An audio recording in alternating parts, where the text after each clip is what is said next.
Bismillahirrahmanirrahim. Assalamualaikum warahmatullahi wabarakatuh. Alhamdulillahi rabbil alamin wa bihi nasta'in ala umurid dunya waddin. Wassalatu wassalamu ala asyrafil anbiya'i wal mursalin wa ala alihi wa sahbihi ajma'in. Amma ba'd.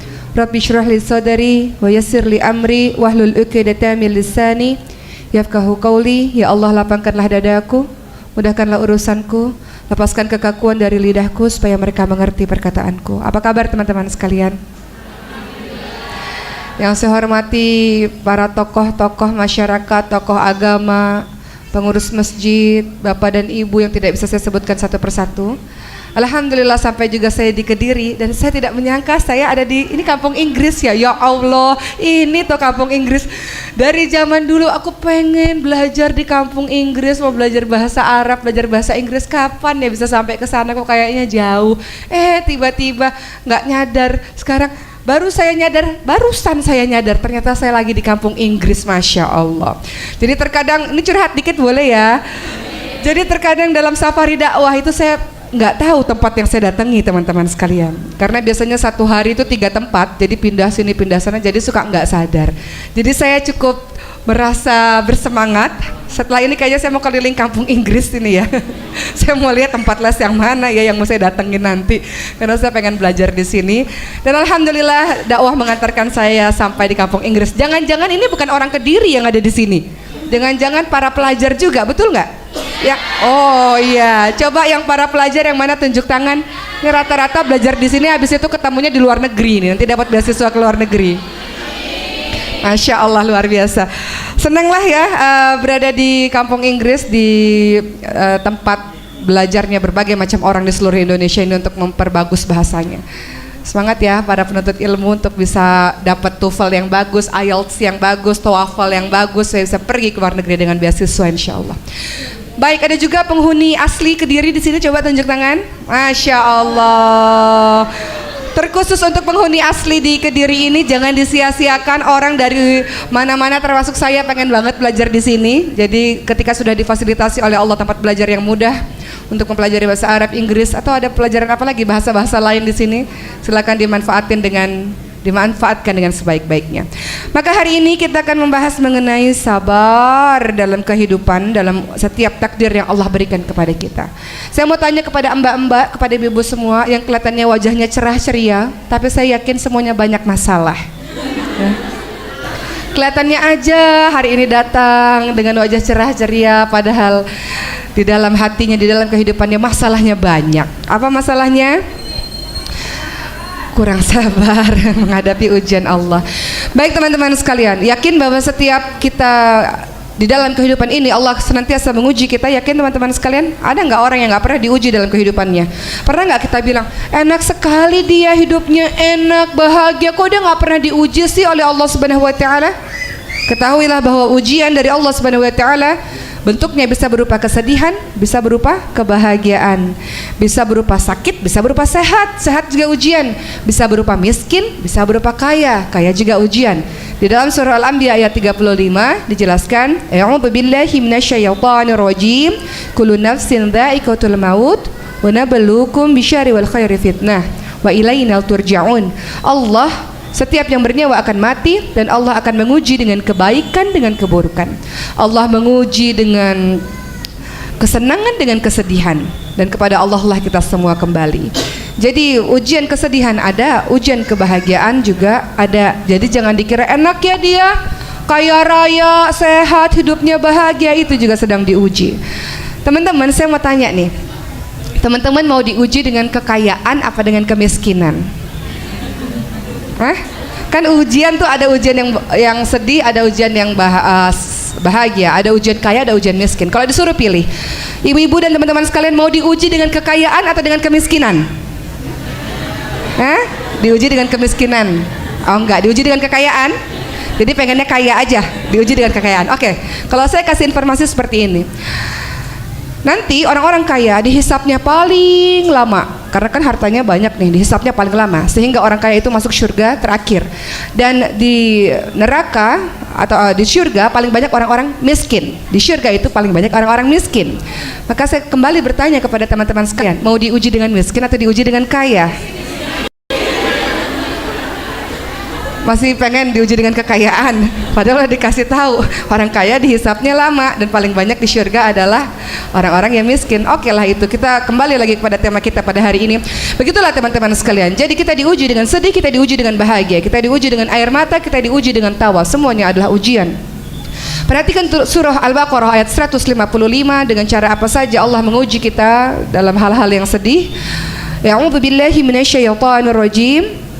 Walanabluwannakum bisyai'im minal khaufi wal ju'i wa naqsin minal amwali wal anfusi wath thamarat. Wah, di sini orang berilmu semua, saya baca ayat semuanya nyambung, Masya Allah.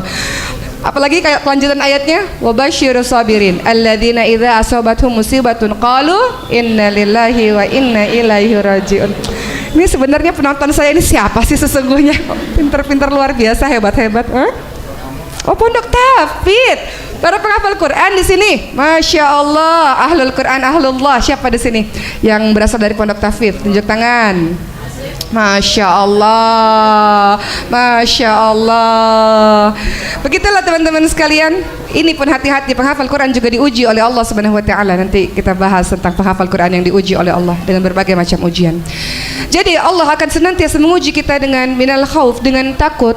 Pernah takut dalam kehidupan teman-teman sekalian? Ada seorang penghafal Quran yang bilang saya begini, saya takut menghafalkan Al-Quran, takut banget karena ada banyak ketakutan.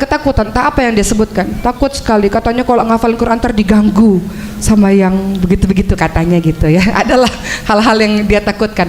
Atau dia katakan, saya takut menghafalkan Al-Quran, takut nggak bisa, soalnya susah banget. Saya punya pondok tahfiz juga teman-teman sekalian. Programnya ada 3 bulan daurah. Jadi dari ratusan orang yang mendaftar, semuanya beasiswa full, tidak berbayar sepeser pun. Mereka masuk di situ, baru hari pertama, hari kedua ikut daurah, langsung mentalnya jatuh. Dia katakan nggak bisa, akhirnya dia keluar. Jadi belum mencoba ada program daurah itu, belum mencoba untuk menghafalkan Al-Quran itu, dia sudah mundur duluan karena ketakutan. Yuwaswisu fi sudurin nas minal jinnati wan nas. Ada was-was yang dibisikkan oleh syaitan dari golongan jin dan syaitan dari golongan manusia. Jadi nggak usah pusing-pusing cari syaitan di mana-mana. Temanmu yang jahat itu juga syaitan namanya, teman-teman sekalian. Kalau ada teman yang bilang nggak usah ngafalin Quran, nggak usah. Nanti kalau ngafalin Quran nggak boleh pacaran loh, misalnya, atau apapun itulah ya. Seru ntar saya mau cerita tentang penghafal Quran. Nanti ya ada godaan-godaan para penghafal Quran juga luar biasa. Jadi banyak ketakutan dalam hidup. Atau ada orang-orang yang baru berhijrah, belum pakai jilbab, ingin pakai jilbab, ada ketakutan dalam dirinya, nanti kamu pakai jilbab, kata syaitan dari golongan jin dan manusia. Ada golongan manusia yang memang begitu ya, sukanya memang nyinyir, itu syaitan juga ya. Kalau dia mengatakan gak usah pakai jilbab, kelihatan jelek, kelihatan tua, gak usah pakai jilbab, dan was-was yang lainnya, membuat kita takut. Jadi itu ujian-ujian yang membuat kita takut, atau ujian lainnya lah, banyak dalam kehidupan yang membuat kita takut teman-teman sekalian. Minal khaufi wal ju'. Terkadang kita diuji oleh Allah dengan kelaparan, apalagi anak-anak kos, anak-anak rantau kadang suka lapar juga nih ya, nggak punya uang soalnya. Ya, karena saya pernah mengalami suasana atau situasi ketika saya menjadi seorang anak kos, nggak punya uang, kelaparan ya. Jadi kalau anak kos itu kalau ada kondangan itu rezeki yang luar biasa gitu ya. Karena bisa makan dengan enak, alhamdulillah. Para penghafal Quran dapat kiriman makanan dari tetangga, alhamdulillah, rezeki, masya Allah. Terkadang Allah uji kita dengan kelaparan teman-teman sekalian, kekurangan harta. Pernah nggak punya uang dalam hidup, ibu-ibu sekalian, teman-teman sekalian? Sering katanya. Hari ini kurang uang, besok banyak uang dan bisa banyak sedekah insya Allah.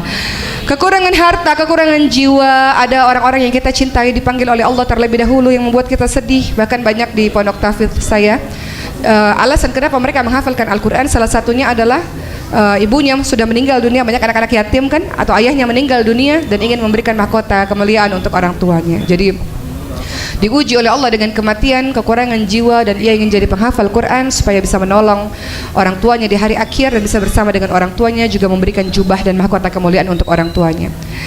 Kemudian akan diuji dengan walanabluwannakum bisyai'in minal khaufi wal ju'i wa naqsin minal amwali wal anfusi wath thamarat, dengan buah-buahan. Ada orang yang berkebun, ada orang yang berladang, tidak bisa mendapatkan panen, tidak bisa mendapatkan buah-buahan. Atau diartikan juga maksudnya di sini adalah ketika orang sudah menikah bertahun-tahun tidak juga kunjung dikaruniai seorang anak, tidak mendapatkan buah hati. Jadi itu ujian-ujian yang Allah berikan ke dalam kehidupan kita, teman-teman sekalian. Wa basyirus sabirin. Beritakan kabar gembira untuk orang-orang yang sabar. Alladzina idza asabathum musibatun qalu inna lillahi wa inna ilaihi raji'un. Yakni orang yang ketika diberikan sebuah ujian oleh Allah, dia sabar, dia tahu bahwa semuanya sementara saja. Dia tahu bahwa semuanya milik Allah dan Allah bisa ambil sewaktu-waktu. Harta Allah bisa ambil sewaktu-waktu. Jiwa orang yang kita cintai Allah bisa panggil sewaktu-waktu. Semua tidak ada yang abadi, semua semu, semua sementara. Semua milik kita adalah sementara. Dia tahu bahwa semuanya akan dikembalikan oleh Allah Subhanahu wa taala. Dia sabar dengan itu. Teringat masalah sabar mengenai seseorang yang Allah uji, ditinggal pergi, ditinggal mati, ditinggal oleh orang yang dicintai adalah Ummu Sulaim dan Abu Talhah. Mungkin teman-teman pernah mendengar kisah masyhur ini. Ummu Sulaim adalah seorang wanita yang sangat solehah, teman-teman sekalian. Abu Talhah pergi berjihad di jalan Allah Subhanahu wa taala, dan Ummu Sulaim punya seorang anak, anaknya jatuh sakit dan kemudian anaknya meninggal dunia. Maka Ummu Sulaim mengatakan, saudara-saudaraku, nanti kalau Abu Talhah pulang, suamiku pulang, jangan beritakan kabar ini, biar aku saja yang menceritakan kepada suamiku. Jangan pernah kalian menceritakan keadaan anakku yang sudah meninggal dunia ini kepada suamiku. Maka Abu Talhah pulang dari peperangan, teman-teman sekalian. Kemudian di malam itu Ummu Sulaim berdandan dengan sangat cantik dan memasakkan makanan dengan sangat enak, dan malam itu dilayani suaminya seperti malam pertama. Luar biasa pelayanan yang diberikan Ummu Sulaim kepada suaminya Abu Talhah. Maka Abu Talhah merasa saat malam itu sangat-sangat bahagia. Perutnya kenyang, jasadnya juga senang, dihibur, dilayani oleh sang istri. Abu Talhah mengatakan, di mana anak kita? Maka Ummu Sulaim mengatakan, anak kita sudah dalam keadaan tenang, dia baik. Maka di pagi hari barulah Ummu Sulaim menceritakan, teman-teman sekalian, apa pendapatmu ketika ada seseorang yang memiliki sesuatu dipinjamkan kepada orang lain, lalu kemudian dia mengambil barang tersebut? Apakah orang itu berhak? Maka kata Abu Talhah, tentu saja. Orang lain itu hanya dipinjamkan, pemiliknya bisa mengambil sewaktu-waktu kalau pemiliknya mau, begitu kata Abu Talhah. Lalu Ummu Sulaim pun mengatakan, teman-teman sekalian, itulah yang terjadi kepada anak kita. Anak kita milik Allah dan Allah mengambilnya dari kita pada saat ini. Maka Abu Talhah ketika mendengar hal itu marah, teman-teman sekalian. Apa-apaan ini Ummu Sulaim? Kenapa tidak menceritakan dari semalam? Lalu diadukanlah kepada Rasulullah sallallahu alaihi wasallam. Maka Rasul memuji apa yang dilakukan oleh Ummu Sulaim, dan Rasulullah sallallahu alaihi wasallam mendoakan agar Ummu Sulaim dan Abu Talhah dikaruniai anak, yang mana anak keturunan itu kemudian akan menjadi penolong agama Allah Subhanahu wa taala, dan itu terbukti. Jadi intinya dari kisah Abu Talhah dan Ummu Sulaim juga bersedih, teman-teman sekalian.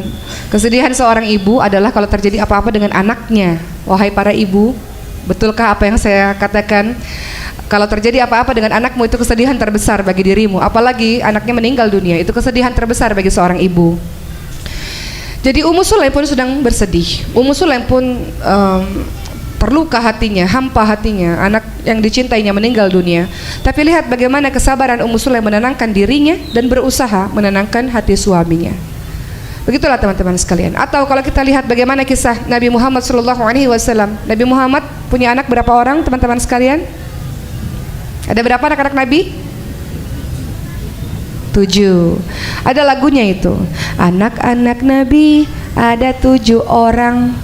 Terus 3 laki-laki, 4 perempuan. Itu lagunya anak PAUD. Lagunya Maryam, anak saya yang pertama. Pertama Qasim, Abdullah, Ibrahim, Zainab, Roqoyah, Ummu Kulsum, Fatimah. Gitu kan lagunya. Anak-anak Nabi ada 7, tapi dari perkawinan dengan Siti Khadijah ada 6. Ada satu anak laki-laki namanya Ibrahim dari seorang wanita namanya Maria Kiptiah, meninggal di usia sekitar 18 bulan, masih bayi, teman-teman sekalian. Dan Rasul menangis bersedih. Maka seorang sahabat bertanya, Rasul, engkau juga menangis? Rasul katakan, menangis ini bentuk kasih sayang. Menangis itu diizinkan, hanya saja niyahah atau meratap, meraung-raung itu yang tidak diperbolehkan. Kata-kata yang membuat Allah murka, Allah tak ridha itu yang tidak diperbolehkan. Meratap itu artinya kau menjambak rambut, kau menghancurkan barang di sekitarmu, atau kau berteriak-teriak, kau memukul-mukul dirimu atau memukul-mukul orang lain, itu yang tidak diperkenankan. Tapi air mata yang jatuh adalah bentuk kasih sayang dan itu diperbolehkan dalam agama ini. Begitu teman-teman sekalian. Jadi ada banyak ujian yang terjadi di dalam kehidupan kita. Begitu cara Muslim meresponnya. Namun ujian kita tidak seberapa teman-teman sekalian. Ujian terberat adalah ujiannya para Nabi. Teman-teman lihat dalam surah Al-Anbiya ayat 1 halaman itu tuh, dari mulai ayat ke-82 sampai 90. Di situ ada kisah kesabaran dari Nabi Ayub alaihissalam, kisah kesabaran dari Nabi Yunus alaihissalam, kemudian ada kisah kesabaran Nabi Zakaria alaihissalam. Dan kita akan bahas satu persatu kesabaran para nabi-nabi ini. Nabi Ayub alaihissalam memiliki kedudukan yang sangat hebat. Beliau raja dan juga nabi. Beliau dicintai oleh masyarakatnya, oleh kaumnya. Beliau orang yang gagah. Beliau memiliki anak-anak yang banyak, seorang istri yang cantik, dicintai semuanya. Semua bahagia kehidupan dari Nabi Ayub alaihissalam, berpuluh-puluh tahun bahagia. Sampai kemudian Allah takdirkan, Allah uji keadaan yang tadinya di atas, kemudian Allah uji seperti roda yang berputar. Allah uji dengan kesedihan. Dalam 3 hari saja, tidak berlama-lama, 3 hari saja semuanya lenyap, semuanya habis. Hari pertama Nabi Ayub alaihissalam Allah uji dengan sakit kulit. Sakit kulit. Sakit kulit ini mengerikan teman-teman sekalian. Maknanya adalah sakit kulit itu orang lain bisa lihat langsung dengan mata kepala mereka sendiri. Dan banyak orang takut dengan orang berpenyakit kulit. Nanti saya akan ceritakan bahwa ibu saya juga punya penyakit kulit yang membuat orang-orang tidak mau berdekatan dengan ibu saya. Dan ibu saya sangat depresi pada saat itu. Kita fokus dengan cerita Nabi Ayub alaihissalam terlebih dahulu. Nabi Ayub alaihissalam di hari pertama kulitnya sakit, kemudian digerogoti oleh ulat-ulat, sehingga kaumnya seluruhnya takut dan meninggalkan Nabi Ayub alaihissalam. Teman-teman bayangkan kalau di depan teman-teman ada orang punya penyakit kulit dengan sangat mengerikan, apa reaksi teman-teman sekalian? Ada sebagian orang yang akan berlari menjauh, takut ketularan lah katanya, atau tidak tahanlah dengan baunya, atau merasa jijik dan sebagainya. Itu yang terjadi dengan Nabi Ayub alaihissalam, dan itu pun yang terjadi dengan ibu saya, karena ibu saya punya penyakit kulit namanya pemphigus vulgaris, penyakit autoimun. Teman-teman kalau search, teman-teman akan tahu betapa mengerikannya penyakit itu. Tapi Nabi Ayub alaihissalam punya penyakit lebih mengerikan dibanding penyakit-penyakit kulit lainnya, sehingga kaumnya tidak mau mendekat kepada Nabi Ayub alaihissalam, takut. Hari kedua pada saat seluruh tubuhnya sakit, digerogoti ulat, kaumnya pergi meninggalkannya. Hari kedua seluruh anak-anak Nabi Ayub alaihissalam meninggal dunia. Konon katanya anak-anak Nabi Ayub alaihissalam berjumlah 12 orang teman-teman sekalian. Mendadak meninggal semuanya. Gak 1, gak 2, gak 3, gak 4, semuanya meninggal dunia. Kemudian hari ketiga tiba-tiba seluruh harta kekayaan Nabi Ayub alaihissalam habis. Hartanya semuanya terbakar. Maknanya adalah kebunnya, ladangnya semua terbakar, hewan ternaknya semuanya juga mati mendadak. Harta semua habis. Coba kita bayangkan kalau nauzubillah min dzalik, kalau itu terjadi kepada diri kita.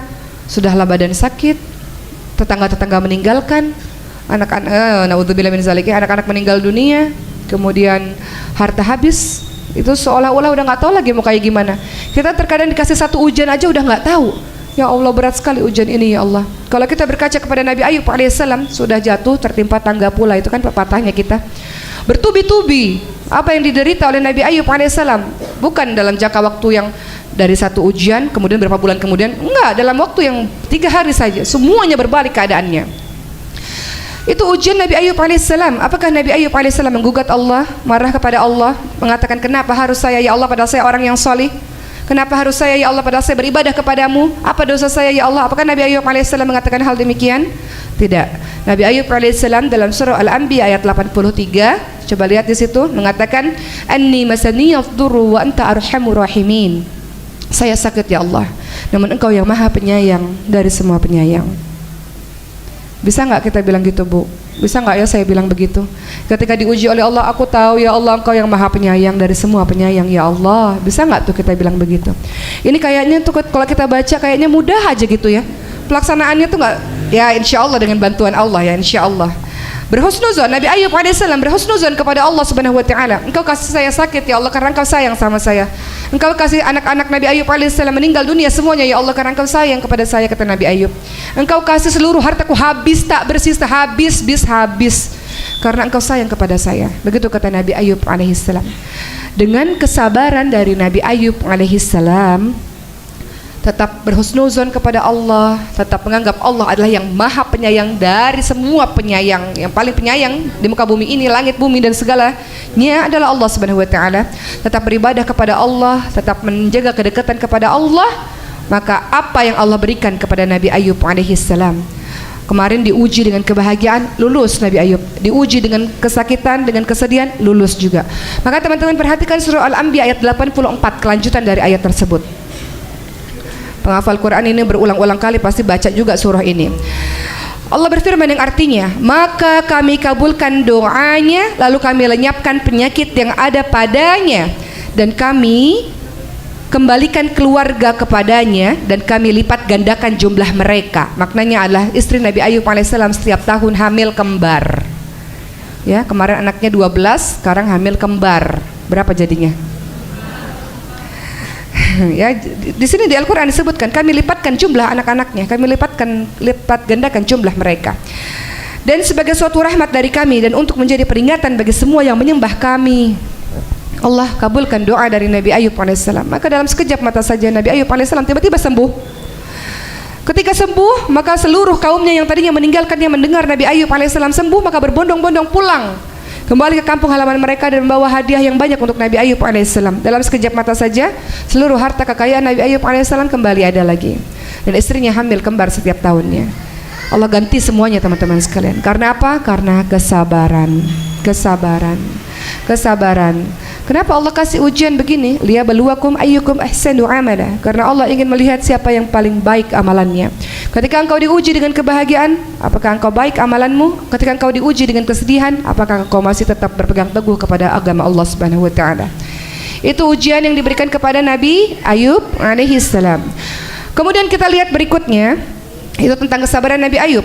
Berikutnya kalimat di bawahnya Al-Anbiya ayat 85, dan ingatlah kisah Ismail, Idris, Dzulkifli. Mereka semua termasuk orang-orang yang sabar dalam berdakwah teman-teman sekalian. Sabar mengajak orang lain kaumnya kepada kebenaran, kepada jalan Allah, dan semuanya membutuhkan kesabaran. Begitulah ya. Kemudian kita akan lihat bagaimana kisah Nabi Yunus alaihissalam, kelanjutan dari surah ini karena kita akan bahas satu halaman ini. Nabi Yunus alaihissalam berdakwah untuk sebuah kaum di negeri Ninawa. Nabi Yunus alaihissalam marah karena orang-orang Ninawa tidak mau menyembah Allah Subhanahu wa taala. Hingga Nabi Yunus alaihissalam pergi meninggalkan kaumnya dan naik ke sebuah kapal. Kisah ini masyhur, kisah Nabi Yunus alaihissalam, teman-teman sudah tahu semuanya.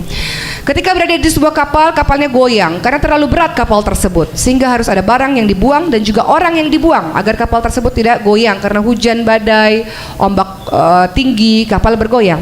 Sehingga ketika diundi, nama yang keluar adalah nama Nabi Yunus alaihissalam. Nabi Yunus alaihissalam yang harus loncat dari kapal. Maka Nabi Yunus alaihissalam loncat dari kapal, kemudian dimakan oleh ikan paus, ikan yang sangat besar. Nabi Yunus alaihissalam mengalami 3 kesulitan sekaligus, yakni kegelapan di dalam perut ikan paus, kegelapan malam, dan kegelapan di dalam lautan. Ini kita analogikan terkadang ketika kita mendapatkan ujian banyak sampai kita gelagapan, terlalu banyak ujian yang Allah berikan ke dalam kehidupan kita. Begitu pula Nabi Yunus alaihissalam, sudahlah masuk ke dalam perut ikan paus, gelap, sudahlah di kegelapan malam, dan kemudian kegelapan di dalam lautan. Seolah-olah semuanya saling support satu sama lain untuk menghancurkan dirinya. Seolah-olah semuanya saling bekerja sama satu sama lain untuk mematikan dirinya. Maka siapa yang bisa menolong Nabi Yunus alaihissalam pada saat itu teman-teman sekalian? Gak ada yang bisa tolong kecuali Allah. Dalam kehidupan kita, ketika kita mendapatkan ujian, kita merasa ada masa di mana kita merasa gak ada orang yang bisa tolong kita, betul? Gak bisa, kita minta tolong sama orang lain gak bisa tolong kita. Kita minta si fulan tolong kita, gak ada yang bisa bantu kita atau gak mau bantu kita. Nabi Yunus alaihissalam dalam keadaan gak ada seorang pun yang bisa bantu Nabi Yunus alaihissalam. Siapa yang bisa bantu? Allah. Maka kalau kita lihat merujuk kepada surah yang lain, ada kalimatnya, ya ayyuhalladzina amanu ista'inu bis-sabri was-shalah. Wahai orang-orang yang beriman, mintalah pertolongan kepada Allah dengan sabar dan salat. Minta pertolongan kepada Allah. Nabi Yunus alaihissalam minta pertolongan kepada Allah dengan doa yang sangat masyhur yang teman-teman sudah hafalkan, setiap hari mungkin dibacakan, yaitu doanya adalah La ilaha illa anta subhanaka inni kuntu minadh dhalimin. La ilaha illa anta, tiada Tuhan selain Engkau wahai Allah. Maha suci Engkau ya Allah, dan sesungguhnya aku termasuk orang-orang yang zalim, menzalimi diri sendiri. Aku termasuk orang-orang yang banyak dosa ya Allah. La ilaha illa anta subhanaka inni kuntu minadh dhalimin ini mengandung 3 hal. Yang pertama adalah kita mengakui tauhid kita kokoh kepada Allah Subhanahu wa taala. Enggak ada selainmu wahai Allah. Enggak ada yang lain selainmu wahai Allah. La ilaha illa anta, enggak ada ya Allah, hanya Engkau satu-satunya zat yang aku sembah, satu-satunya zat yang aku menyandarkan segala urusan kepadamu ya Allah. Subhanaka inni kuntu minadh dhalimin. Kita puji-puji Allah. Dalam keadaan sulit kita masih memuji-muji Allah, berzikir kepada Allah Subhanahu wa taala. Dan yang ketiga adalah kita mengakui, ya Allah, mungkin saja apa yang terjadi kepadaku karena dosaku sendiri, karena salahku sendiri. Jadi masih bisa dalam keadaan sulit, dalam keadaan sedih, dalam keadaan susah masih mengatakan memang mungkin saja ini terjadi karena dosaku.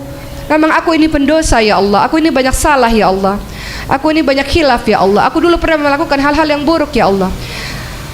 Doa Nabi Yunus mengajarkan pada kita teman-teman sekalian, dan pada saya, kalau terjadi apa-apa kepada kita, coba kita muhasabah diri, introspeksi diri, apa kesalahan yang kita pernah lakukan. Ada seorang ibu yang pernah bercerita kepada saya, suami saya kerjanya marah-marah terus, pulang kerja marah-marah terus. Saya tidak suka pada suami saya sebal sama suami saya. Mungkin di satu sisi yang harusnya kita lakukan sebagai seorang istri, dan termasuk seperti saya, adalah introspeksi diri, muhasabah diri. Mungkin suamimu kesal dan tidak suka kepadamu, mungkin ada kesalahan yang kau lakukan yang tanpa kau sadari. Atau ada kisah lain, ini kisah lucu dan menarik sehingga saya senang menceritakan hal ini. Biasanya dalam rumah tangga, salah satu yang menyebabkan berantem itu adalah mertua dan menantu perempuan. Ada yang Allah uji, memang aduh mertua ya Allah, mertuanya ya Allah. Yang lain sih oke, tapi mertuanya ya Allah. Ada yang kayak gitu ya. Jadi ada Allah uji dengan kehidupan rumah tangganya, nggak akur dengan mertuanya. Ini kisah menarik, ya. Saya ingin menceritakan tentang bagaimana pentingnya muhasabah, introspeksi diri, karena kita membahas tentang doa Nabi Yunus alaihissalam. Jadi si menantu ini mengatakan pada suaminya, aku nggak mau tinggal sama ibu kamu. Kata suaminya, nggak mungkin sayang. Ibu saya itu orang yang sudah sebatang kara, ayah saya sudah meninggal, nggak ada keluarga yang lain. Gak mungkin ibu saya ditinggalkan begitu saja. Jadi saya mencintai kamu dan saya mencintai ibu saya. Jadi kita harus tinggal bersama-sama. Istrinya gak suka sama mertuanya. Mertuanya cerewet minta ampun. Ngerjain ini salah, ngerjain itu salah. Masak dicerewetin, nyapu gak bersih dicerewetin, nyetrika gak rapi dicerewetin. Ya Allah pusing gitu ya. Jadi istrinya ini gak suka sama mertuanya. Maka sang istri pada suatu ketika, aku gak suka ada ibu mertua di rumah. Gimana caranya? Akhirnya muka-muka jahat ya, gitu ya. Artinya dia pergi ke dia pergi ke tabib, pergi ke tabib ini ya, pergi ke dokter lah, apa ya, pergi ke orang yang membuat jamu-jamu. Nah, pergi ke membuat orang jamu-jamu di zaman dulu ceritanya. Jadi dia pergilah ke orang yang buat jamu-jamu ini. Kemudian dia katakan, Bapak, saya udah nggak tahan lagi Pak. Ini ujian terbesar dalam hidup saya Pak. Apa ujiannya? Mertua saya Pak. Ya Allah, udah nggak kuat lagi. Tolong kasih saya ramuan supaya mertua saya itu bisa mati dengan segera Pak. Udah nggak tahan lagi. Saya mau racunin mertua saya, begitu katanya. Muka-muka antagonis yang muncul di sini ya. Terus akhirnya si orang ini pun memberikan sebuah ramuan, jangan dikasih racun mendadak, nanti orang-orang akan curiga kamu pembunuhnya, kata si penjual jamu ini. Kemudian dia mengatakan, ini jamu, ini pelan-pelan efeknya ya. Jadi kamu setiap kasih makan, kasih minum, kamu taburin sedikit ini jamu-jamunya. Jadi dikit-dikit, pelan-pelan. Jadi bunuhnya pelan-pelan gitu, nggak usah langsung gitu ya. Jadi kita bermain cantik begitu, kata si penjual jamu ini. Ya, tapi ada syaratnya supaya orang nggak curiga bahwa kamu pembunuhnya. Kamu harus merubah, kamu harus sangat baik sekali perilakunya kepada mertua kamu. Setiap mertua kamu nasihatin kamu dengerin aja. Terus kamu bilang, iya Bu, terima kasih, saya yang salah, maafkan saya ya Bu. Udah, pokoknya kamu merendah aja. Pokoknya kamu minta maaf, mau kamu salah kayak kamu nggak salah kayak, pokoknya minta maaf aja sama si ibu. Terus jangan lupa, kamu harus masak masakan paling enak, kamu harus kasih makanan terenak, kamu masak terenak, kamu ngerjain pekerjaan rumah dengan serapi-rapinya, ya, supaya orang nggak curiga kalau kamu pembunuhnya. Oke? Jadi jamu ini bertahan sampai 6 bulan. Ntar 6 bulan ibu kamu, mertua kamu akan mati. Begitu kata si penjual jamu ini. Akhirnya dimulailah misi pembunuhan tersebut teman-teman sekalian ya. Tiap hari si menantu ini, ibu mau dimasakin apa? Ibu lagi senang apa hari ini? Maafin saya ya bu, saya yang salah. Iya bu, tolong nasihatin saya bu. Dimasakin paling enak setiap hari makanan sambil ditaburin racun. Katanya kan, setiap kali ada mau dikasih minum, apa mau dikasih makanan, dia taburin racun tersebut. Hari terus berjalan, sampailah di bulan ke-6. Tiba-tiba si menantu ini mendengar percakapan antara mertuanya dengan suaminya. Kata mertuanya begini, "Nak, dulu itu saya paling benci sama istri kamu. Dikasih tahu ngeyel, nggak pernah mau denger. Dikasih tahu ngambek, masakan nggak pernah bener, kerja males-malesan. Udah gitu bermuka masam dengan ibu. Ibu benci sekali dengan istri kamu. Tapi kok ya beberapa bulan terakhir ini istri kamu itu masya Allah berubah nak. Entah kenapa ibu merasakan hari ini ibu sayang sekali dengan istri kamu. Itu istri baik masya Allah nak. Pertahankan istri itu nak, masya Allah dia istri solehah nak." Si ibu muji-muji setinggi langit. Lalu apa yang terjadi dengan si menantu ini? Dek, oh my god, gimana kalau ibu itu mati gitu. Ini cerita lucu nih, saya kalau ceritanya suka ketawa juga. Jadi si menantu ini nyesel teman-teman sekalian. Ya Allah, dia gemetar sendiri. Ya Allah, gimana kalau ibu saya mati ya Allah. Saya kok rasanya jadi cinta juga sama sang ibu mertua. Jadi dia merasa ada kenikmatan hubungan antara menantu dan mertua selama 6 bulan ini. Jadi dia merasa aku sudah juga sayang sama mertua aku yang dulunya aku benci. Akhirnya sekarang jadi sayang. Jadi dia berlari sambil bercucuran air mata menangis kepada sang penjual jamu. "Bapak, tolong saya, tolong kasih penawar racun pak. Saya nggak mau ibu saya mati pak." Begitu katanya. Karena ini udah 6 bulan kan, udah tinggal menunggu detik-detik wafatnya sang ibu gitu. Kemudian dia mengatakan, "Tolong pak, kasih saya pak penawar racun pak. Ibu saya itu baik pak, mertua saya itu ternyata selama ini nasihatin saya untuk kebaikan saya pak. Mertua saya itu sayang sama saya supaya saya bisa masak enak, supaya suami saya enak, makan dengan baik, supaya rumah terlihat rapi. Ibu saya baik pak, tolong pak kasih penawar racun." Begitu katanya. Lalu apa kata sang penjual jamu itu? Tidak pernah ada racun di dalam jamu-jamu itu. Sesungguhnya racun itu adalah yang ada di dalam hati dan pikiranmu. Begitu kata si penjual jamu. Jadi penjual jamu itu mengajarkan kepada sang menantu ini, menantu introspeksi dirilah kalau engkau bermasalah dengan para mertua-mertua ya. Lihat, ketika sang menantu ini merubah akhlaknya, mau mendengarkan nasihat dari mertuanya, mau memperbaiki dirinya, meminta maaf, hormat dengan yang lebih tua, maka Allah akan merubah bahwa si mertua ini pun lama-kelamaan akan sayang kepada menantunya. Jadi saya mau kembali cerita di sini bahwa silakan introspeksi diri teman-teman sekalian. Menantu ini pun akhirnya introspeksi diri. Mertuanya sayang kepadanya karena dia memperbaiki diri, dia introspeksi diri akan kesalahan-kesalahannya. Begitulah ya, terkadang ujian-ujian terjadi dalam kehidupan kita karena mungkin kesalahan kita sendiri. Ya enggak, kalau kita merenung-merenung ya tiap malam gitu, ya Allah dosa banget ya Allah gitu. Jadi begitu, ada kesalahan yang mungkin kita lakukan, lisan kita yang mungkin tidak enak didengar, atau mungkin hati kita dan yang lain-lain yang kita pernah berbuat salah sama orang lain sehingga orang lain berbuat demikian kepada kita, mungkin saja. Ya, jadi introspeksi diri. Nabi Yunus alaihissalam mengajarkan pada kita banyak melakukan dosa-dosa, dan kalau terjadi sesuatu ujian dalam kehidupan kita, introspeksi diri, mungkin saja akibat kesalahan dirimu sendiri. Begitu. Lalu kita lihat selanjutnya teman-teman sekalian, tadi dalam surah Al-Anbiya ayat 87, la ilaha illa anta subhanaka inni kuntu minadh dhalimin. Kemudian lihat dalam surah Al-Anbiya 88, lanjutan dari surah tersebut, ayat tersebut, maka kami kabulkan doa dari Nabi Yunus alaihissalam, kami selamatkan ia dari kedukaan, dan demikianlah kami menyelamatkan orang-orang yang beriman. Nabi Yunus alaihissalam ketika melakukan atau membacakan doa la ilaha illa anta subhanaka inni kuntu minadh dhalimin, Allah selamatkan Nabi Yunus alaihissalam. Paus itu, ikan besar tersebut memuntahkan Nabi Yunus alaihissalam di sebuah tempat yang sekarang ada di Palestina teman-teman sekalian. Saya pernah datang ke tempat itu, tempat dimuntahkannya Nabi Yunus alaihissalam dari mulut ikan. Jadi kalau kita mendengar kata makom itu, jangan mikirnya itu tempat kubur saja. Makom itu kalau di negara-negara Arab itu bisa jadi tempat seorang nabi pernah berada di situ, pernah singgah di situ, pernah dimuntahkan dari mulut ikan di situ, itu juga disebut sebagai makom teman-teman sekalian, makam gitu ya. Jadi begitu ya. Jadi Nabi Yunus alaihissalam diselamatkan oleh Allah karena kesabaran, karena introspeksi dirinya. Jadi kalau terjadi apa-apa dalam kehidupan kita, introspeksi diri, berdoa kepada Allah dengan merendahkan diri, tauhid yang dikokohkan, memuji-muji Allah, insya Allah Allah selamatkan.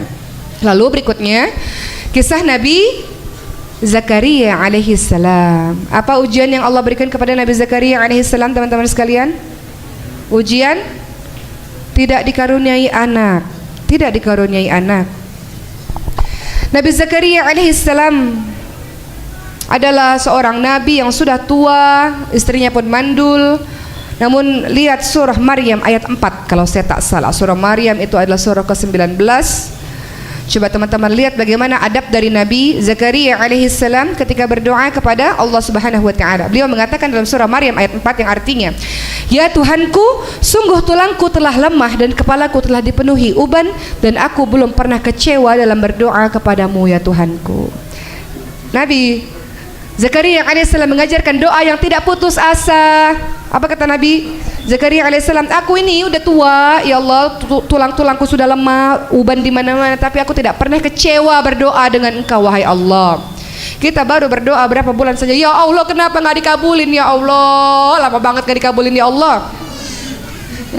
Ya Allah saya minta kurus kok nggak kurus-kurus. Ya ibu doa doang tapi makan jalan terus atau apalah itu ya kan, doa ikhtiar, harus ada ikhtiar, nggak cuma doa terus ya Allah pengen kaya ya Allah, kan nggak mungkin di masjid doa terus tanpa ikhtiar. Begitulah teman-teman sekalian, Nabi Zakaria alaihissalam mengajarkan kepada kita doa yang tidak pernah putus asa karena Allah mengabulkan semua doa. Allah mengabulkan semua doa. Kata siapa? Kata Allah dalam surah Al-Baqarah ayat 186. Baca surah itu. Apa suratnya? Ayatnya depannya. Al-Baqarah ayat 186.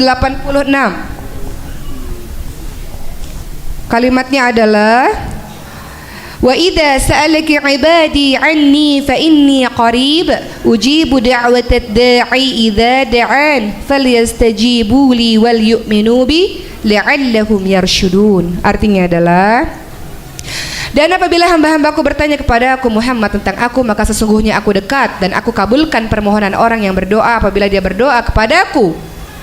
Aku kabulkan doa orang-orang apabila dia berdoa kepadaku.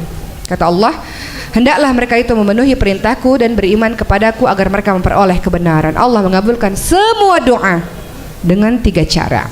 Pertama, kita berdoa, Allah langsung kasih cash saat itu juga. Ya Allah, aku pengen banget ya Allah kuliah di luar negeri, apa ya misalnya Universitas Oxford ya Allah gitu misalnya. Tiba-tiba baru berdoa hari itu, tiba-tiba besok dapat kabar, dapat email kita diterima di Universitas Oxford, masya Allah. Cita-cita saya sih itu sebenarnya yang belum kesampaian.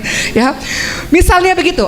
Ya, untuk para pelajar atau ibu mengatakan apa? Ya Allah, saya ingin anak saya ya Allah bisa masuk pesantren dan menghafalkan 30 juz Al-Quran dan terkabul. Jadi ada doa yang kita langsung doa dan kemudian Allah kabulkan, ada. Atau ada doa yang kita berdoa kepada Allah, kemudian Allah jauhkan dari sebuah kejelekan. Allah nanti kasihnya nanti, atau Allah ganti dengan yang lebih baik. Misalnya seperti ada seorang ibu yang anaknya minta pisau mah. Anak usia 3 tahun, mama minta pisau, dikasih nggak sama mamahnya? Jangan nak, bahaya nak, ini ada keburukan nih, saya harus ganti keburukan ini, jangan sekarang, nanti kalau kamu sudah besar, kamu sudah mengerti, saya akan kasih pisau ini. Begitu pula Allah Subhanahu wa taala, kita terkadang minta sesuatu, Allah nggak kasih karena ada keburukan di sana, dan Allah akan ganti dengan yang lebih baik nanti, atau Allah kabulkannya nanti. Misalnya para pemudi-pemudi mengatakan, ya Allah saya mau nikah sama si fulan, ya Allah tolong ya Allah jodohkan saya ya Allah. Tiba-tiba seminggu kemudian dapat undangan pernikahan dari si fulan ini, bergemetar tangannya, ya Allah katanya engkau mengabulkan doa ya Allah, kenapa engkau nggak ngabulkan doa? Patah hati 7 hari 7 malam. Masalahnya itu laki-laki berdoa, ya Allah aku nggak mau sama si fulanah itu ya Allah, gitu kata laki-lakinya. Kita berdoa, ya Allah aku mau nikah sama si fulan, laki-lakinya berdoa, aku nggak mau sama si fulanah ya Allah, gimana tuh ya? Jadi teman-teman sekalian, nggak usah lah patah hati ngapain, nggak usah. Allah sudah mempersiapkan pangeran yang akan datang kepadamu kalau engkau menjaga diri, insya Allah. Allah berikan yang sekufu sepadan denganmu, insya Allah ya. Para penghafal Quran, insya Allah dapat juga yang cinta Quran, insya Allah. Begitulah teman-teman sekalian ya. Jadi Tadi kita ngomong apa ya? Allah mengabulkan semua doa ya. Dengan cara yang kedua tadi, Allah ganti keburukan itu, Allah ganti dengan yang lebih baik nanti, atau Allah balasnya nanti, Allah berikannya nanti. Kemudian yang ketiga, cara Allah mengabulkan doa adalah, ingat doa itu adalah ibadah, dan setiap ibadah pasti ada pahalanya. Nggak mungkin ibadah nggak ada pahalanya, betul nggak? Doa adalah ibadah, setiap ibadah ada pahalanya, dan pahala itu akan diberikan oleh Allah nanti di hari akhir. Jadi itulah makna bahwa Allah mengabulkan semua doa. Doamu yang mungkin kau rasa tidak dikabulkan di dunia, itu adalah pahala-pahala pundi-pundi pahala yang akan diberikan oleh Allah nanti di hari akhir. Begitu teman-teman sekalian. Nabi Zakaria alaihissalam berdoa ketika tidak mendapatkan keturunan. Doa yang disebutkan di dalam surah Al-Anbiya ayat 89. Apa doanya? Rabbi la tadharni fardan wa anta khairul warithin. Ya Tuhanku, janganlah engkau biarkan aku hidup seorang diri, dan engkau adalah ahli waris yang terbaik. Dan apa yang diberikan oleh Allah Subhanahu wa taala kepada Nabi Zakaria alaihissalam ketika sesuatu tidak mungkin. Ingat, sudah tua, istrinya mandul, sesuatu yang tidak mungkin, dan orang lain juga nggak akan percaya. Nggak mungkin, tidak mungkin sesuatu itu terjadi. Tapi kalau kata Allah mungkin, ya mungkin. Maka lihat bahwa Allah Subhanahu wa taala di usia senjanya Nabi Zakaria alaihissalam diberikan seorang anak bernama Yahya alaihissalam. Maka dalam surah Al-Anbiya ayat 90 kelanjutannya, maka kami kabulkan doanya dan kami anugerahkan kepadanya Yahya, dan kami jadikan istrinya dapat mengandung. Sungguh mereka selalu bersegera dalam kebaikan, syarat yang pertama, dan mereka berdoa kepada kami dengan penuh harap dan cemas. Dan yang ketiga, mereka lah orang-orang yang khusyuk kepada kami. Makanya Rasul mengatakan ada jenis orang-orang yang tergesa-gesa dalam berdoa. Orang-orang yang terburu-buru dalam berdoa adalah orang-orang yang ketika berdoa mengatakan, aku sudah berdoa, kenapa engkau tak kabulkan ya Allah? Itulah orang-orang yang terburu-buru dalam berdoa. Berdoa pun ada adabnya teman-teman sekalian. Kita beristighfar terlebih dahulu, kita memuji-muji Allah terlebih dahulu, kemudian bersalawat kepada Nabi Muhammad SAW, atau bisa saja doa kita cepat dikabulkan oleh Allah dengan tawasul. Salah satu tawasul syar'i adalah ketika kita melakukan amal solih. Jadi amal soleh ini bisa membantu doa kita dikabulkan oleh Allah Subhanahu wa taala. Pernah ada sebuah kisah di mana ada 3 orang pemuda yang terjebak di dalam sebuah gua karena terjadi longsor dan badai yang sangat besar.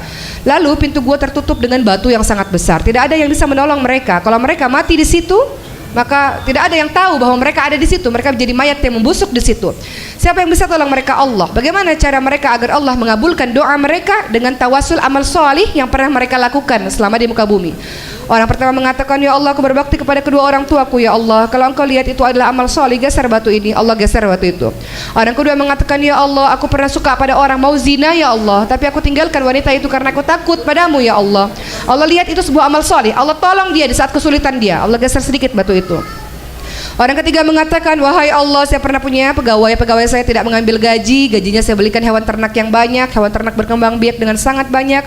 Tiba-tiba pegawaiku itu datang dan aku berikan seluruh hewan ternak itu kepadanya. Kalau engkau lihat itu adalah amal soleh ya Allah, maka geser batu ini. Maka Allah geser batu tersebut. Jadi amal soleh yang kita lakukan, teman-teman sekalian, Quran, sodako atau apapun itu, bisa saja itu akan menolong kita mempercepat doa kita dikabulkan oleh Allah Subhanahu wa taala. Tawasul yang syar'i, karena ada tawasul yang tidak diperkenankan juga. Tawasul dengan amal soleh itu boleh teman-teman sekalian. Ya begitu, itu mengenai sabar dalam kehidupan ini. Dan sabar itu tidak akan pernah bisa lepas, selalu bergandengan dengan syukur. Maka sabar dan syukur itu pasti harus selalu bergandengan, pasti harus selalu ada. Dalam hadis riwayat Muslim, Rasulullah SAW bersabda, alangkah mengagumkannya keadaan orang yang beriman, karena semua keadaannya membawa kebaikan untuk dirinya.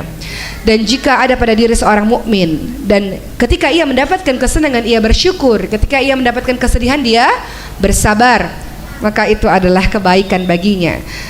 Begitulah teman-teman sekalian. 5 menit lagi pesan sponsor. Ya, jadi sabar dan syukur tidak bisa dipisahkan teman-teman sekalian. Bisa nggak kita dalam keadaan lagi sedih bersyukur? Masih bisa nggak? Level seseorang itu ada 4. Ketika dikasih ujian, level terendah dia marah sama Allah. Kenapa ya Allah harus saya marah? Apa dosa saya ya Allah? Kenapa ya Allah? Level orang kedua sabar. Ketika diberikan ujian sama Allah dia mampu melawan tapi dia sabar. Level orang ketiga ikhlas, ridha dengan takdir yang Allah berikan kepadanya. Level orang hebat tertinggi ketika diberikan ujian kesedihan dia bersyukur. Alhamdulillah ala kulli hal. Segala puji bagi Allah untuk semua keadaan. Ada orang rumahnya kebakar semuanya habis, masih bisa bersyukur. Apa yang dia syukuri? Alhamdulillah ala kulli hal. Barang-barangku semuanya habis, tapi alhamdulillah aku dan anak-anakku masih selamat. Alhamdulillah. Mungkin saja Allah mau mencuci harta-hartaku dari harta-harta yang haram dengan memberikan kebakaran seperti itu. Alhamdulillah. Atau ketika ada orang yang meninggal dunia, masih ada orang-orang yang bisa bersyukur. Setelah mengucapkan inna lillahi wa inna ilaihi raji'un, dia masih bisa bersyukur. Ternyata orang yang dicintainya tidak merasakan penderitaan sakit yang terlalu lama. Alhamdulillah. Meninggal dunia dalam keadaan husnul khatimah, insya Allah akan dimasukkan oleh Allah ke dalam syurganya Allah. Atau ketika diberikan sakit dia masih bisa mengucapkan alhamdulillah ala kulli hal. Alhamdulillah ya Allah, lebih baik keadaan diriku daripada orang yang mati mendadak. Orang yang mati mendadak, yang lalai daripada Allah adalah bentuk murka dari Allah Subhanahu wa taala. Dia tidak diberikan kesempatan untuk bisa menabung amal solih, dia tidak bisa diberi kesempatan untuk bertaubat kepada Allah. Maka orang yang sakit sesungguhnya masih bisa bersyukur dengan keadaannya. Seperti Nabi Ayub alaihissalam, dikasih sama Allah kesempatan untuk ingat mati, dikasih sama Allah kesempatan untuk tidak lagi bisa melakukan maksiat, dikasih kesempatan pada Allah untuk senduh hatinya untuk senantiasa ingat kepada Allah Subhanahu wa taala. Jadi terkadang teman-teman sekalian, ada banyak hal yang bisa kita syukuri dalam kehidupan ini. Saya teringat kata-kata Ria Ricis karena saya tahu sebagian di sini generasinya Ria Ricis. Ya. Ini bukan generasi saya lagi, generasi saya ini udah ibu-ibu muda gitu ya. Tapi banyak anak-anak kuliahan sebayanya Ria Ricis. Jadi saya sebutkan kata-katanya Ria Ricis. Ria Ricis selalu mengatakan bersyukur teman-teman semua. Karena kalau tidak bersyukur tandanya adalah orang-orang yang tidak bersyukur adalah dia bilang begini. Apa sih dia bilang? Jangan mengeluh karena orang-orang yang mengeluh adalah orang-orang yang tidak pernah bersyukur. Begitu katanya. Yang suka nonton YouTube-nya pasti dia sering mengucapkan hal demikian ya. Dia katakan jangan mengeluh karena mengeluh hanya dilakukan oleh orang-orang yang tidak pandai bersyukur. Jadi bersyukurlah dalam kehidupan ini teman-teman sekalian. Untuk urusan dunia banyak lihat ke bawah, jangan lihat ke atas. Kalau lihat ke atas kita ngerasa kayak gak cukup-cukup terus ya. Tapi kalau kita lihat ke bawah, maka kita akan bersyukur dalam kehidupan kita. Adapun kalau urusan akhirat, maka kita harus melihat ke atas. Penghafal Quran, Masya Allah, ahlul Quran, Allah punya keluarga dari kalangan manusia, yakni para penghafal Quran. Insya Allah mungkin, insya Allah. Dan insya Allah amalnya sesuai dengan apa yang sudah dipelajarinya. Qurannya, input, outputnya juga Quran insya Allah. Akhlaknya juga Quran insya Allah. Begitu. Penutup kisah pada hari ini, karena ini sudah jam 5 ya, sebentar lagi jam 5, 7 menit lagi. Ada kisah orang yang sangat bersyukur namanya Abu Kilabah. Ini penting saya ceritakan ya. Abu Kilabah ini luar biasa kisahnya. Jadi pernah ada suatu ketika ada seorang pemuda yang tersesat di sebuah gurun pasir. Kemudian dia melihat ada gubuk yang reot dan ia mendengar ada orang yang mengucapkan kalimat Alhamdulillahilladzi faddalana ala katsirin min ibadihil mu'minin. Dalam surah An-Naml ayat 15 ada kalimat, segala puji bagi Allah yang telah melebihkanku di atas banyak manusia yang beriman. Surah An-Naml ayat 15 ini, segala puji bagi Allah yang telah melebihkanku, diucapkan terus, sayup-sayup terdengar oleh pemuda ini. Ketika pemuda ini datang, pemuda ini lihat bahwa ada bapak yang tua, yang buta, tidak punya tangan, tidak punya kaki, tapi masih bisa mengucapkan Alhamdulillah, segala puji bagi Allah yang telah melebihkanku di atas banyak manusia. Kemudian heranlah si pemuda ini, apa sih Pak yang kau puji-puji dalam keadaanmu yang seperti ini? Maka sang bapak ini mengatakan, mataku buta tapi aku masih punya lisanku bisa berzikir kepada Allah Subhanahu wa taala. Banyak orang-orang yang dikasih lisan yang sehat tapi tidak pernah berzikir kepada Allah Subhanahu wa taala. Aku buta, tak punya tangan, tak punya kaki, tapi aku punya telinga, dan telinga itu aku mendengarkan zikir yang aku ucapkan sehingga aku mendengarkan kembali ayat-ayat Allah tersebut. Banyak orang yang punya telinga tapi telinganya tuli, tak pernah didengarkan, tak pernah dipergunakan untuk mendengarkan ayat-ayat Allah Subhanahu wa taala. Aku masih punya hati, hatiku hidup, hatiku senantiasa takut ketika ayat-ayat suci Al-Quran itu dibacakan oleh diriku sendiri. Hatiku merasa bergetar ketika disebutkan nama Allah, dibacakan ayat-ayat Allah. Betapa banyak orang-orang di sana yang mengaku punya hati, tapi hatinya mati, tak tersentuh dengan ayat-ayat suci Al-Quran. Dan aku bersyukur kepada Allah atas nikmat iman dan nikmat Islam yang Allah berikan kepadaku. Pikiranku masih sehat. Dengan pikiran ini aku masih bisa terus merenungi kebesaran Allah Subhanahu wa taala, nikmat yang Allah berikan kepadaku. Begitulah teman-teman sekalian. Dalam keadaan demikian masih bisa bersyukur. Bahkan orang-orang yang diberikan oleh Allah hal seperti itu, hisapnya, orang yang diberikan buta tidak bisa melihat, tidak dihisap matanya tidak ada tidak ada maksiat. Kita diberikan mata kita ini penuh maksiat teman-teman sekalian. Kita ngelihat seseorang yang diharamkan oleh Allah, laki-laki ajnabi, laki-laki asing yang bukan mahram, ya Allah ganteng banget ya Allah, masya Allah. Dosa maksiat mata kita. Nggak pernah kau ngelihat, kalau ngelihat itu gudul basar, jaga pandangan. Tapi ngelihat Instagram, ya Allah, masya Allah, masya Allah. Maksiat yang kita lakukan. Banyak kan maksiat kita, mata ini maksiat, melihat sesuatu yang Allah haramkan teman-teman sekalian. Lisan ini juga maksiat. Maka orang-orang yang tidak bisa berbicara aman dari dosa lisan. Ketika dihisap oleh Allah aman lisannya. Tapi kita ini lisan, masya Allah, luar biasa. Subhanallah, masya Allah. Masya Allah kalau lisannya baik-baik. Subhanallah.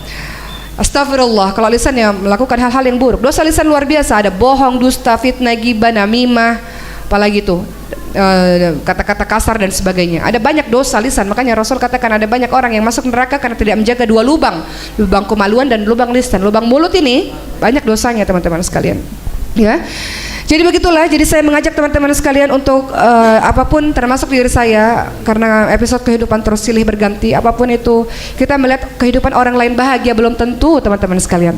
Kita lihat lukisan dari jauh kan indah, betul? Kalau dari dekat banyak goresan itu, benar nggak? Begitu pula dalam kehidupan seseorang. Jangan kau pernah merasa iri dengan kehidupan seseorang. Kelihatannya dari luar bahagia, dari dekat kau tidak tahu ujiannya berat, masya Allah, luar biasa.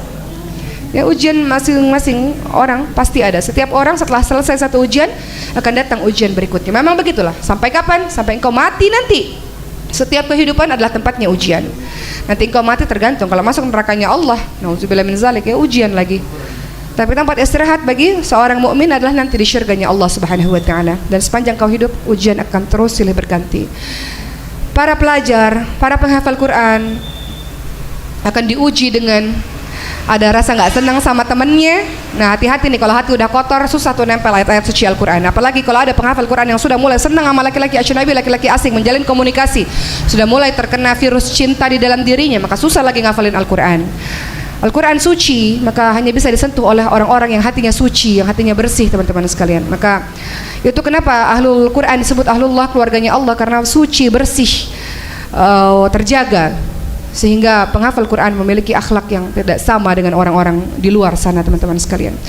Dan untuk kita semua, dari saya dan juga nasihat untuk diri saya sendiri pada hari ini, setelah kita tahu begitu banyak ujian yang Allah akan berikan kepada kita, salah satu yang bisa menyelamatkan kita untuk kita tenang dalam hidup, kita menjadi orang yang lebih berilmu, kita tidak kotor hati, tidak ruwet pemikirannya, adalah dengan Quran. Quran kan asyifa, dia adalah obat, hudalin nas, dia adalah petunjuk bagi manusia. Nggak bisa orang lepas dari segala macam ujian silih berganti yang datang pada kita. Nggak bisa orang lepas dari Quran. Maka nggak bisa ada orang yang nggak baca Quran dalam sehari, nggak baca, nggak mungkin bisa. Harusnya gelisah hatinya, harusnya. Teman-teman kalau punya handphone baterainya lowbat saja, teman-teman harus charge. Bingung cari chargean di mana-mana, colokan mana, power bank mana, baterai apa? Kayak saya tadi ya, mana-mana colokan power bank, baterainya lowbat. Kita pun begitu. Nggak mungkin ada orang yang nggak baca Quran dalam satu hari, nggak mungkin, karena imanmu akan turun, futur. Kau banyak dosa, kita banyak dosa, saya banyak dosa, sehingga kita butuh di charge lagi. Dengan apa? Dengan Al-Quran. Maka Quran itu engkau baca, Quran itu engkau taduburi, engkau hayati, engkau pahami maknanya. Quran itu engkau hafalkan, saya hafalkan, teman-teman hafalkan. Quran itu diamalkan, dan Quran itu diajarkan. Khairukum man ta'allama al-Quran wa 'allamah. Sebaik-baik orang adalah orang yang belajar dan mengajarkan Al-Quran. Allah menghinakan derajat seseorang karena Quran, dan Allah meninggikan derajat seseorang karena Quran. Begitu teman-teman sekalian. Jadi boleh apapun profesi, mau jadi artis kek, mau jadi pemeran Ketika Cinta Bertasbih yang berikutnya misalnya ya. Dan saya nggak tahu tiba-tiba Kang Abik buat KCB lagi berapa gitu kan, dari orang-orang Kediri misalnya gitu. Mau jadi artis kek, mau jadi pemain sepak bola kek, mau jadi lawyer, dokter kek, apapun profesimu, tetap tugasmu yang paling utama adalah nggak boleh jauh dari Quran. Quran itu pencemburu. Ketika engkau sudah sibuk dengan yang lain, Quran pasti akan meninggalkan dirimu. Betul nggak? Ya, Quran itu adalah sahabat yang sangat cemburu. Ketika engkau sudah sibuk dengan sahabat yang lain, maka ia akan pergi meninggalkanmu. Ada sebagian orang yang bertanya, bagaimana lagu, musik-musik dengan Al-Quran? Ya kan? Ada nggak yang bertanya begitu? Menurut saya pribadi, banyak orang bertanya, oke dengerin lagu nggak? Menurut saya pribadi, ketika seseorang sudah, saya bukan jenis orang yang mengharamkan lagu semuanya teman-teman sekalian. Tapi kalau kita sudah sibuk dengan Quran, sebenarnya kita jadi nggak punya waktu lagi untuk mendengarkan lagu-lagu dengan lirik-lirik yang tidak berfaedah. Karena begitu banyak ayat ini yang harus dimorojaah setiap hari begitu, ahlul Quran. Jadi karena terlalu banyak PR ini Quran, menghafalkan Al-Quran semua orang bisa teman-teman sekalian. Non-muslim saja bisa. Banyak orang barat sana yang menghafalkan Al-Quran untuk mengkaji atau mungkin mencari kekeliruan dalam Al-Quran. Mereka belajar Al-Quran tapi tidak beriman dengan Al-Quran. Semua orang bisa menghafalkan Quran. Yang penting adalah setelah ngafalin dan engkau beriman dengan Quran, PR berikutnya seumur hidupmu adalah murojaah, mengulang-ulang kembali hafalan Quran. Begitu. Dan itulah PR kita sepanjang masa, sehingga nggak ada waktu untuk mengerjakan hal-hal yang tidak ada gunanya. Nggak perlu keluar rumah kalau nggak penting-penting banget, karena masih banyak PR yang kita harus kerjakan dengan Quran kita. Kalau Quran akan datang sebagai hujjah teman-teman sekalian, sebagai pembela di hari akhir di hadapan Allah. Dia akan bersaksi betapa kita berinteraksi dengannya setiap hari insya Allah. Jadi semoga istiqomah dengan Quran insya Allah, dan dekatkan diri kita dengan para ahlul Quran. Insya Allah ujian-ujian di muka bumi ini akan terasa ringan selagi engkau masih berpegang teguh kepada Quran dan Sunnah, sebagaimana wasiat Rasulullah SAW sebelum meninggal dunia, agar engkau tidak tersesat, berpegang teguh kepada Quran dan Sunnah. Begitulah ceramah saya pada hari ini ya teman-teman sekalian. Selanjutnya saya mau curhat lagi, boleh? Jadi ceramah saya udah selesai, sekarang giliran sesi curhat. Biasalah ya perempuan suka curhat. Jadi teman-teman sekalian, ini terbuka untuk siapapun yang yatim piatu duafa, mu'alaf, yang ingin menjadi penghafal Quran. Ada sebuah yayasan penghafal Quran, teman-teman bisa lihat di Instagram, namanya Maskanul Huffaz, tempat tinggal yang tenang untuk para penghafal Quran. Dia ada di Bogor, di Jakarta, dan juga di Medan. MASKANUL, Maskanul HUFFADZ. Pemberian beasiswa full, tidak membayar sepeser pun untuk para penghafal Quran selama 2 tahun. 1 tahun kau belajar, 1 tahun kau mengabdi teman-teman sekalian. Ya, jadi ada program kau belajar, setelah itu program murojaah seumur hidupmu. Jadi silakan informasi ini disebarkan seluas-luasnya untuk para teman-teman yang punya keluarga yang yatim atau duafa, yang begitu berat membayar uang pesantren dan sebagainya. Silakan untuk daftar di Maskanul Huffaz. Hanya saja yang mendaftar hampir 700 orang setiap kali buka pendaftaran, dan yang diterima setiap gelombang hanya 30 atau 40 orang saja. Maskanul Huffaz berdiri dari tahun 2016 sampai sekarang, santrinya sudah ada sekitar 200 orang. Tahun lalu sudah wisuda 50 orang, dan tahun ini akan wisuda 80 orang lagi. Dan perkembangan terkini adalah guru-gurunya sudah akan mengambil sanad teman-teman sekalian, sehingga mampu mengajarkan Al-Quran dengan baik kepada masyarakat yang lebih besar. Begitulah, dan saya menghimbau kepada teman-teman yang memiliki rezeki berlebih untuk membantu diri teman-teman sendiri. Saya nggak bilang teman-teman bantu penghafal Quran, karena penghafal Quran akan membantu kita teman-teman sekalian untuk berdonasi. Kita mungkin kita mungkin belum menjadi penghafal 30 juz Al-Quran, tapi setidaknya kita terus-menerus memiliki keterikatan hati dengan para penghafal Quran. Salah satunya memberikan rezeki yang Allah berikan kepada dirimu untuk support para penghafal Al-Quran. Begitu teman-teman sekalian. Jadi apapun profesimu, kata ibu saya, apapun profesi anak-anak ibu, mau jadi artis kek, mau jadi dokter kek, mau jadi YouTuber kek, gak keren kalau belum jadi penghafal Al-Quran. Begitu kata ibu saya.